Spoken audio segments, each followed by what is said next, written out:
What's going on, guys? Today we got ourselves episode 11 of our Millwall career mode, and today we've just got the one game, home to Preston, and then we are going to do ourselves a squad report, take a look how the squad's coming along, as well as their values and all sorts of stuff, everything squad related, as we take a look at how we're advancing along. Then we'll take a look at some of the contracts and unfortunately players we're going to have to let go, considering no money will probably come in and we don't have enough money to sign anyone else up.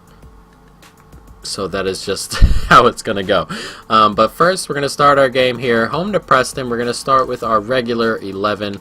And we'll take a look at it real quick. Brereton and Gregory up front. Wallace and Marshall at the wings. Saville, Williams in midfield. Then Cucurella, Clark, Hutchinson, and McLaughlin right in front of Archer. But here we go. Millwall, Preston.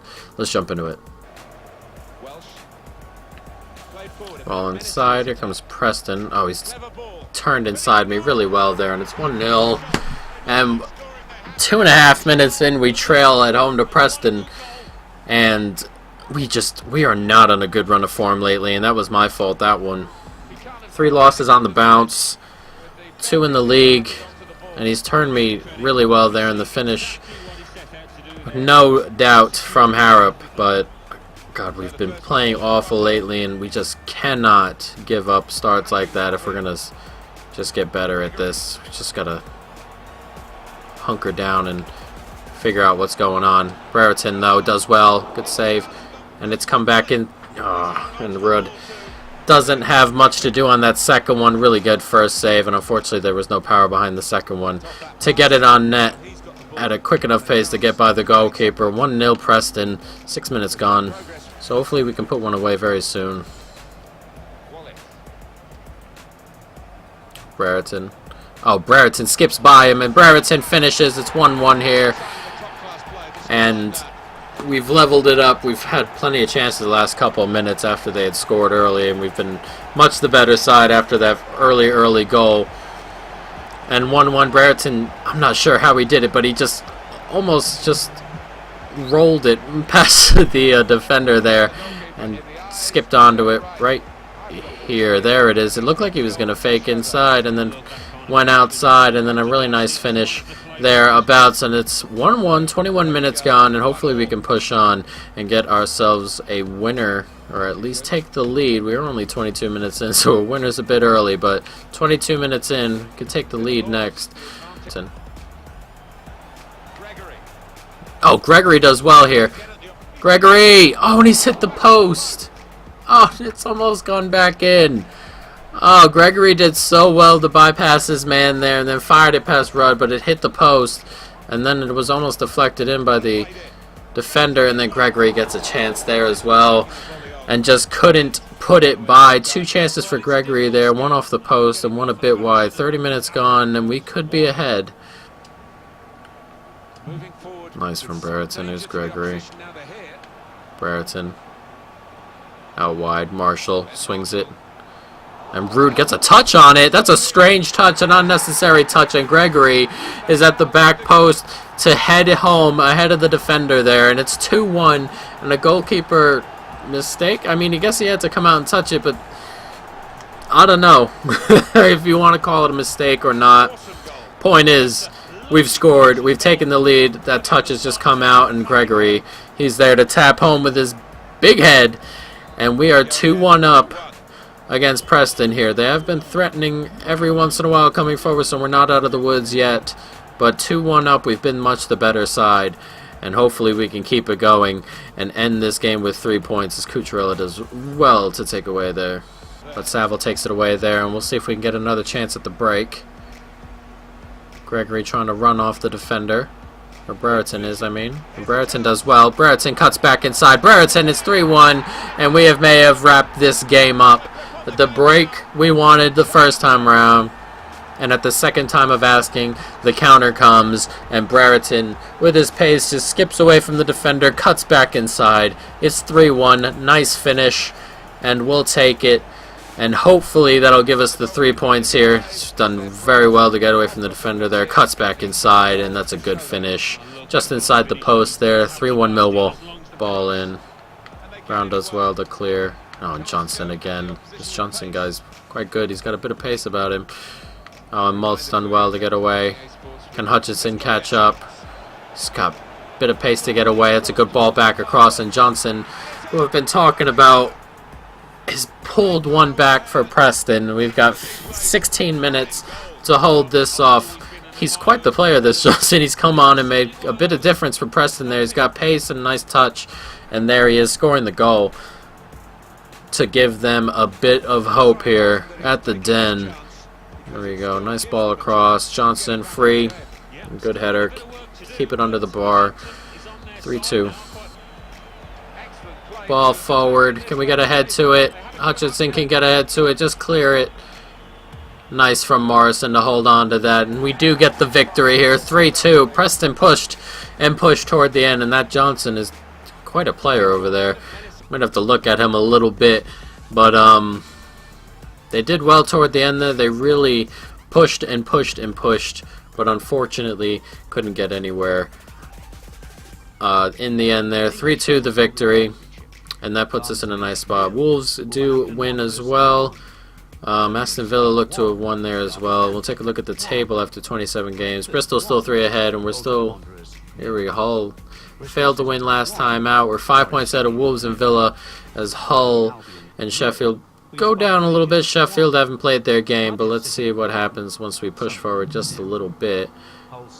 And see, oh, Sheffield may have...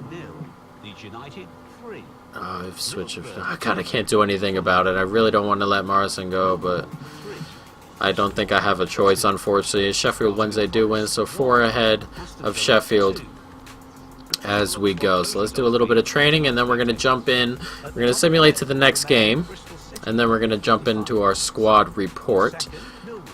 And players coming along, 62 overall for Rossi, 66 for Yandanda, Cucurella up to 74, and Brereton up to 73 as well. So we are coming along quite nicely with some of the younger players. So our next game, which won't be played today, it'll be played next episode, is, I believe, Leeds, before it shows up on here. Steve Morrison is leaving. A transfer offer for Lee Gregory, who just signed a deal. Absolutely not. An agreement has been made with Ipswich Town. Unfortunately, we can't do too much about it. And Morrison is off. And I really hate that. I really didn't even think about that at the beginning of the season. How many players were going away on contracts. But, you know, it is unfortunately a bit how it goes in football. So we got a bit of prize money, a bit of that. So let's take a look at the squad report. We'll go to the squad hub. And here we are. We can take a look at attributes as well, stats, and other things of that nature. So we'll start with attributes. Here's Jordan Archer, who's moved up at 1 overall. Gerling, who hasn't played or done anything, to be fair, has gone up 1 overall as well. 1 overall away on loan. Romeo has gone up 1 overall, and he grows quite a bit, Romeo, so I'm excited to kind of keep him around. McNamara going up 2 without doing too much. Shackle going down 1, and that's why we're probably going to let Shackle go. Down an overall, and, you know, he's off out of here anyway. We probably weren't going to buy him back. Cooper up 1, who looks like he's going to be good. Matt Clark up 2, who I absolutely love. He's my player of the season so far back there. He's made such a difference in this back line. Hutchinson's gone up 1 as well. 27 years old, so he may not get too much better, but we did just sign him to a contract. He was the first player there. I wanted him to pair with Clark as we move forward. Tofolo, I'm still undecided about Tofolo, but if I got any more money, Tofolo would be the player I held on to next. So we'll see. If not, Meredith would be the player. I do like him, but, you know, getting up there in age, and they're not, overall-wise, not too much different. Tofolo will definitely at least get up to 69, I would think. But we'll see. Cucurella up 5. We got him at 69 overall from Barcelona B. And he's quite the left back. I really love him. 88 pace is really nice there. The dribbling's decent enough as well. And the going forward, he's quite the player. Here's Onyedinma, who another player I really like, who I believe is going to be quite good here. and hopefully we can keep him around a little bit longer. Only 21 years of age, 67 overall, but I think he'll get up quite a bit, and he'll be around the club for a pretty long time. Jed Wallace has gone up 1 overall, 23 years of age, and I believe another one he'll be around for quite a long time.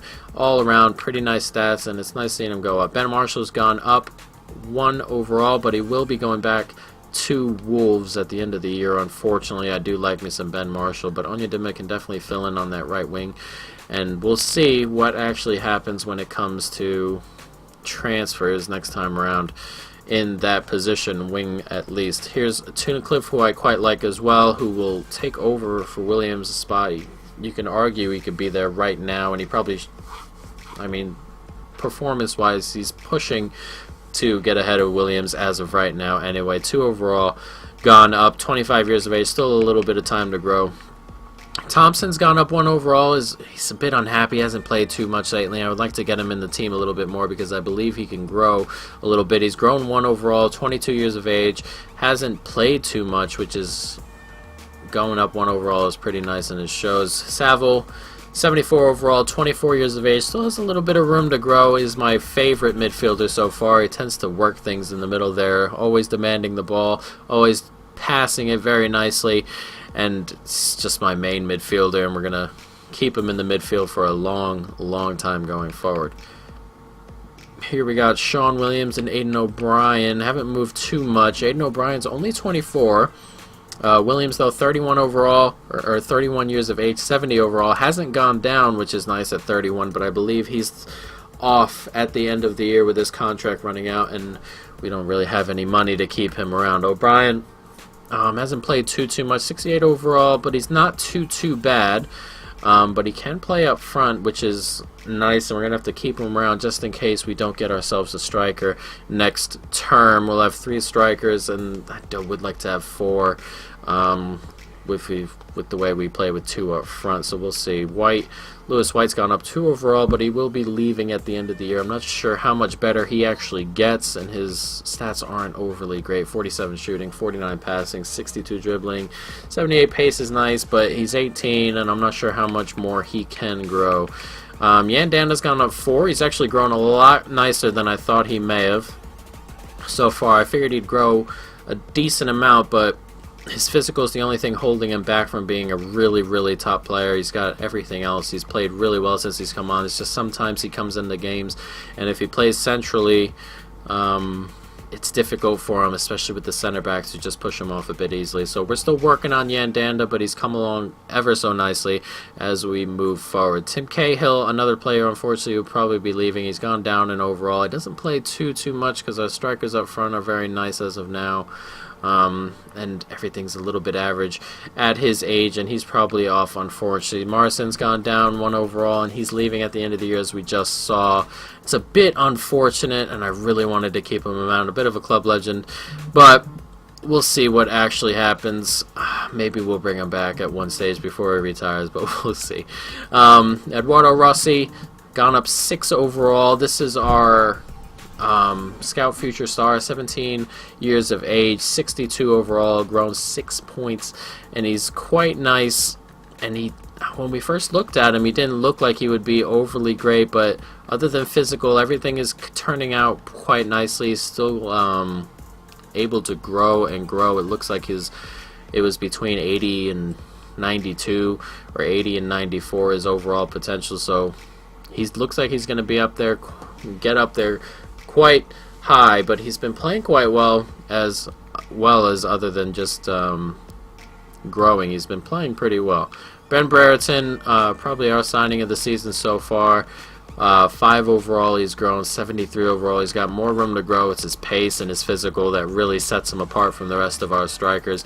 None of them have the pace and the physicality, which he has. We're working on his finishing. Sometimes he finishes just a little bit off, but as of right now, he's got quite the future. Brereton and Rossi up front might be one heck of a partnership in a few years' time. Leighton's gone up 1. I believe his contract expires, and we're probably not going to keep him around. Harry Smith, same thing. 1 overall. He's gone up to 58, but he's not staying around either. 22 years of age already, and I'm not sure how much more room he's got to grow. Only 57 pace. It's very difficult. 35 passing, 57 shooting. Very, very poor stats, unfortunately, so he's probably off. Gregory, we've kept around, no change, but we are going to keep him around at least 1 more year. We'll see. I kind of want to... I'm not sure what we're going to do with Gregory. Next year, he's definitely going to be around. The year after that, I'm not so sure on that, but we'll see. And Tom Elliott, 1 overall, he's gone up, but I believe his contract runs at the end of the year. We'll take a look. Oh no, next year around. So we'll see what actually happens. But we'll take a look at the stats now, just to see any outstanding stats there. We'll take a look. Archer, 10 clean sheets and 35 appearances. Martin's got 2 games, no clean sheets, unfortunately for him. 2 goals from McLaughlin. Romeo with no goals. He's got the more clean sheets, Romeo. But I do like McLaughlin as of right now. Cooper, 14 appearances, 4 clean sheets. Clark, 27 appearances and 8 clean sheets. Same with Hutchinson, who seemed to pair up almost every time. It's not exactly that European International Cup. Championship, Matt Clark has played most games as of so far. We're splitting a little bit between these back two. As when it comes to the backup, it splits a little bit here, but Cucurella is obviously our main. No goals. I thought he did have a goal, at least one. Maybe he had one in preseason. Maybe not. Yeah, the European International Cup is on there. He didn't have any. But an average rating of 7.6 is quite nice. But Meredith with an average rating of 8.0 in his 6 games and got himself a goal. It's very difficult between him and Tofolo, but if Tofolo does end up leaving, it will be Meredith. That will just be the primary backup. Onyedinma with 28 appearances, mostly off the bench, but 3 goals, 4 assists, not too bad. 5 clean sheets. Jed Wallace, 5 goals, 5 assists. Marshall with 3 goals and 3 assists. The 2 wingers playing pretty well. Tunnicliffe with more appearances than I thought he had, and then Ben Thompson, not enough appearances, only 7. But Saville, 6 assists on 34 appearances with 3 goals as well, 10 clean sheets. Our all-around best midfielder. Like to keep it that way. Sean Williams, who looks like to be leaving at the end of the year, 29 appearances, a goal, and 5 assists. O'Brien with 2 goals and 17 appearances. And here's where we get the strikers coming along. Everything's come through the strikers. Jan Dando with 15 appearances, which we will be upping as the season progresses. I really want to start starting him on the left-hand side, but we'll see how that works out as we move forward. 2 goals and 2 assists. Tim Cahill, no goals, 2 assists though in 13 games. He comes on pretty late sometimes and doesn't play too much, so we'll see. Morrison with 4 goals and an assist in 14 appearances, not too bad. Rossi with 5 appearances, 1 goal and 4 assists, which is not too bad either. But Brereton, here it comes. 35 appearances, 17 goals and 8 assists. That's very nice. A hand in 25 goals in 35 games. We'll definitely take that. And Gregory with 15 goals and 10 assists in 29 games, which is 35 goals he's got a hand, or 25 goals he's got a hand in on 29 appearances, which is a little bit better than Brereton, but Brereton I definitely do like. Brereton with a 7.9 total rating, and Gregory with an 8.0 total rating, 7.9 for Rossi as well. So we've got some players who've got some nice ratings here. 7.8 for Saville, which is really nice for a midfielder. 7.5 for Wallace, who's got the 8 here. Meredith with the 8 we've talked about. Clark with a 7.7. Hutchinson with a 7.5. So we have some nice players, and they're growing quite nicely. Some +6s, some +5s in there with the younger kids. But guys, that is going to be the end of the episode. Hope you guys enjoyed the squad report. We'll do one more obviously after the season ends, but for now Bristol City have only drawn, so a win here against Leeds will take us within 1 point of Bristol. But Villa have won their game, and Sheffield have drawn their game, it looks like. So if we were to lose, we'd be within striking distance. Even a draw would keep us within striking distance of Aston Villa. Would only be 3 points back, and Sheffield will only be 4 points back. They're only 3 points back of now. Away to Leeds is not an easy tie. They are 17th, but we've had close games so far with them. It's a 1-0 and a 2-0, or a 1-0 and a 2-1 so far. So away from home, not too easy for us. So a loss there can really tighten things up at the top of the table. Bottom of the table, Burton are definitely going down. 9 points from 28 games. Unbelievable. And then 20 points for Bolton, who... Oh, that's a 9-point gap. That's a 5-point gap between Sheffield and Barnsley, and a 9-point gap between Bolton and Barnsley. So Bolton look in a very, very dangerous spot. We've got 28 games played, except for 4 teams: Millwall, Hull, Sunderland, and Leeds. But 28 games played, only 18 more to go. 9 points is a lot at the bottom of the league. But at the top of the league, where people are gaining points left and right, we have to keep our foot on the gas pedal. We haven't had a greatest run of form. We did win today, but we had 3 losses on the bounce before that. So we got to keep up the pressure. But guys, that's the end of the video. I hope you folks enjoyed it. Stay tuned for more of our Millwall career mode. And peace.